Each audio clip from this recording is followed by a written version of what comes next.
Hey, what's up, traders? Leigh Goldstein here for 10-Minute Trades. Want to welcome you to the weekly Market Movers video preview. This is our trade room schedule, as well as a look at all the events we feel will move the futures markets in the upcoming week. Let's get started. All times are Eastern Time. Thanks. It's a little bit of a quiet week this week. It's Thanksgiving in the U.S. Monday, we'll start in the trade room at 12:30 p.m. for the 20-year bond auction. Tuesday, we'll be in the trade room 8 a.m. for Canada CPI, 9:30 for existing home sales, 1:30 for an unusual Tuesday FOMC meeting minutes, 4 p.m. for NVIDIA earnings. I've been waiting 3 months for this, and also 4 p.m. for the API crude oil report. Wednesday, we're going to get up early, take a look at Deere's earnings, John Deere. We'll be back in the room Wednesday at 8 a.m. for unemployment claims and durable goods, 9:30 for the revised University Michigan consumer sentiment, a family money trade, and our free YouTube stream of the week.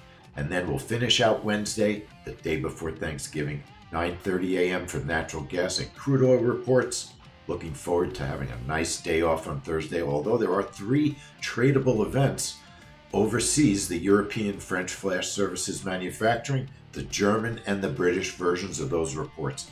And on Black Friday, we'll be in the trade room at 9:15 a.m. for the flash manufacturing services report, and then we'll go out shopping and buy some new computers to run our trades coming in the new year. I hope you all having a great holiday.